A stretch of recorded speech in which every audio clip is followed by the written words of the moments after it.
wilderness medicine instructor, business owner, and student of Buddha, Christopher Manchester. Hey, Chris.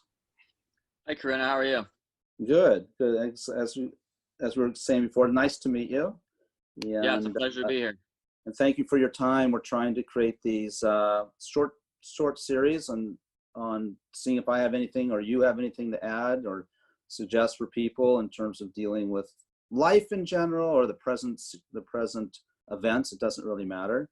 So I was curious what you might be curious about. Sure, I appreciate this opportunity. And I did see one of your most recent interviews with Carrie Smith, and it was super intriguing. I love the ability for you to give to people tools that they can use to reference in these difficult times. One of my concerns that has been picking at my brain is there are a lot of people now sheltered in place who may not have the tools to deal with depression. Many extroverts out there use other people as healing entities to help them, with their souls. And now they have lost that contact aside from maybe Zoom or other things that we have here.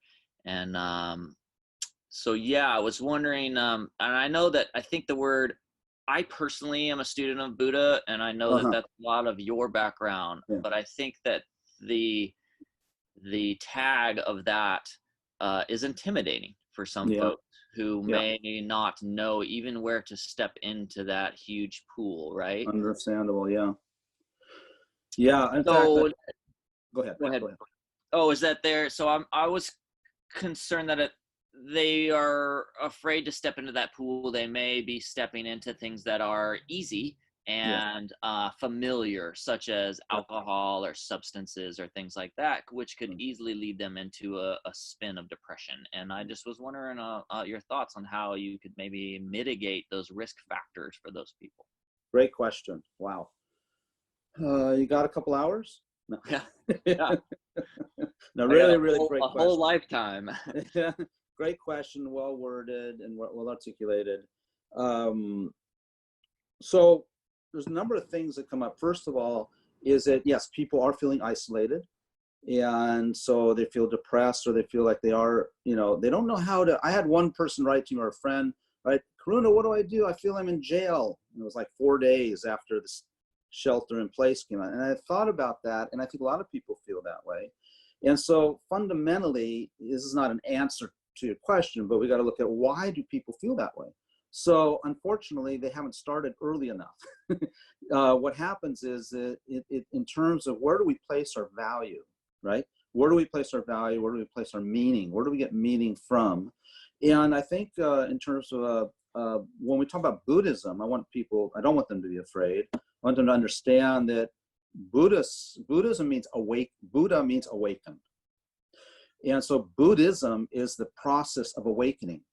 And the way I present it is the awakened mind is something that's within all of us. It's this huge potential that we're not accessing. So it's not about some God in the sky or Buddha in the skies. It's about becoming mentally healthy, completely healthy. And that health, and I like to say, it's not too much of a tangent, that where people are lost is they haven't yet heard about the mind. I mean, really, what is the mind? Okay, so the challenge is that people need education. So it's a slow process. So if they're stuck at home and feeling depressed and going to get high or drinking, okay, those are immediate concerns. But and then we could address that anyone can address, any therapist who has some skills, or 12-step person, or recovery. There's a lot of solutions there, but ultimately, when we're talking about it, is having to understand what is the cause of our well-being. So the friend that wrote me, his cause of well-being is golf and his work. He works with, he's an independent contractor working with supply chain, companies supplying materials from China. If that's your whole purpose and meaning, he's doomed, right?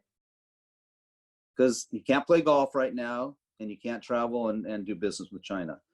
At the other point, I believe every person actually does have some sort of internal philosophy. And so now our job is help them access that. Now, someone like you and other friends who've been already accessing it, it's not a big transition for you to just spend more time there. It doesn't mean you and I don't get depressed sometimes or bored, but we have a foundation. We have a philosophy that works. And our philosophy is not about golf or kayaking. Kayaking is going to make me happy. Well, if kayaking makes you happy, then when you're not kayaking, you're not going to be happy. So for the people stuck in their homes and feeling this, it's about finding more purpose, deeper purpose, one that's internal, probably. And so, it's a big question. These people can't just change overnight, right? Isolation is depression's best friend. Depression loves isolation. It loves to get you isolated. And so I know there are not a number of things even you could suggest about people are finding ways to be less isolated while being online through video conferencing and chatting and talking, and book clubs are going online, and a lot of the things that they socialized before. But the depression will prevent you from reaching out too. If it gets too deep, you get too stuck in poor me. Sorry to be brutal, but depression is very, very much about me and my happiness. And I'm being victimized by the coronavirus. I'm being victimized by Newsom telling me to stay home. I've been victimized by all these people who are closing their businesses or won't let me go in. Or I'm victimized by not being able to find a mask to wear. I'm being victimized by being in my home and having no friends, no contact. So that has to change. That mindset is a victim mindset, right? It's a disempowered mindset. So immediately what I'd say is we have to start looking at that in order to develop a different interpretation of your time at home. This guy said, I feel I'm in jail. I felt like I was in retreat. And retreat is when I feel my happiness. So it's all how you story it, right? It's all how you describe it. I don't know if that answers any of your questions, but one last thing about the Buddhism thing. I want to just rephrase that. So Buddhist thought is universal. Okay, and I believe every teaching or theory and practice in Buddhism can be secular. It can relate to each and every person. You don't have to change your religion, which is why it's universal. It's universal because it's saying the cause of happiness is getting rid of your mental afflictions and emotions. How is that a religion? That's just psychology. You can be a Christian, a Muslim, or an atheist, and still you want the same thing. You want to be happy? Well, the universal part of this is, what is the cause of happiness? So our belief, this psychology, this Buddhist thinking, is a cause of happiness is to train the mind in order that the uncontrolled mind, which just throws up all these emotions, doesn't take over anymore. So last thing on that, when you want to drink or get high, which nothing wrong with that, but I mean in terms of medicating, that's because the emotions are taking control, and the only way the person knows to control the emotion is to numb it, and it does work temporarily, but ultimately what we need to do is get rid of the emotion and get the mind trained and put the mind in control, and not these wild emotions, unhelpful emotions. I agree with that, and Yeah. I think that isolating and understanding the trauma and the feelings that you are having that you may need to address, there's something that's making you feel that way. Right. And you need to identify that, and then you could, it's the Four Noble Truths, right? Right. And Right. and then you can Right. use the Eightfold Path to help you Yeah. walk that walk. And as you said, it doesn't have to be classified as the religious side of things. It's a tools, Exactly. it's a message, and Exactly. people can use that, and I think it's a very, very powerful tool, and it has helped me incredibly, and I'm honored to be able to discuss this with you. I've heard a lot about you, and it's great to be able to connect. So I appreciate your time and energy into this subject, and I think a lot of people out there should just realize, hey, we can find our happiness, and it is inside, and we need to put in the work. We do. Yeah, I have a client who's world ranked triathlete, world ranked. And she said the same thing, you know, that she can't run right now and her mind's out of control. And she hasn't yet discovered that, you know, I said to her, so if I want to run a marathon, are you going to tell me to come run the 26 miles with you today and swim I don't remember the numbers, 10 miles and ride the 40 miles? I said, you know, I got to go to the gym and try and walk for an hour. You know what I mean? So this is the difficult part, because people are asking to run marathons right now, right? In a sense. And for some people, it feels like a marathon to endure being at home, being without resources, being without friends, all that stuff.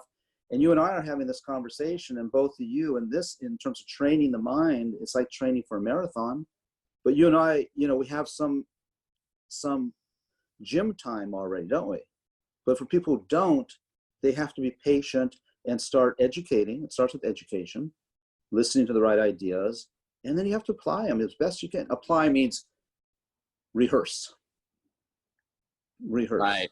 And I spoke briefly with Denise yesterday about the grind mentality of how society is somewhat of a moving loaded freight train that is streaming across, you know, the tracks.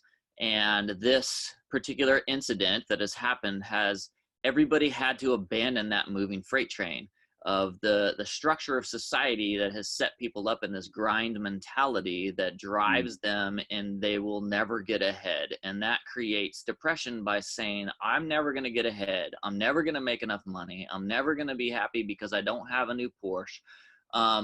And now that we've all abandoned this moving freight train that has all of this weight and all of this baggage of society, we're realizing as it's going by that we can't jump back on that train. We can't catch it. It's too fast. And so people are now scared that they are going to have to change and they're going to have to adapt. Very good point.